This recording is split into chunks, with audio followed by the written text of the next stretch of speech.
ফিতনার যুগে একজন মুসলিমের যেসব মূলনীতি জানা জরুরি। আবেগের অনুসরণ করো না, বরং আবেগকে শরীয়ত দ্বারা কন্ট্রোল করো। অস্থিরমতি হইও না, বরং কোরআন সুন্নাহর আলোয় প্রতিষ্ঠিত থাকো। কোনো কথা কাজ বর্ণনা করতে গেলে যাচাই করো, তড়িঘড়ি করো না। তোমার পছন্দকে দলিলের বিপরীতে দাঁড় করিও না, বরং দলিল অনুযায়ী তোমার ইচ্ছাকে সাজাও।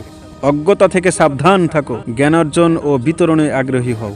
দলাদলি ছাড়ো, ঐক্যবদ্ধ হও। মতানৈক্যের সময় ছোটদের থেকে দূরে থাকো, বড়দের কথা গ্রহণ করো। জুলুম, শাস্তি ও মন্দ পথ থেকে বেঁচে থাকো। ইনসাফ ও ইনসাফকারী এবং কল্যাণ ও কল্যাণকারীকে আঁকড়ে ধরো। বিদাত থেকে দূরে থাকো, সুন্নাতকে আঁকড়ে ধরো। ফিতনার নিকটবর্তী হওয়া থেকে বিরত থাকো এবং তার থেকে দূরত্ব বজায় রাখো। বাড়াবাড়ি থেকে বেঁচে থাকো, মধ্যম পন্থা অবলম্বন করো।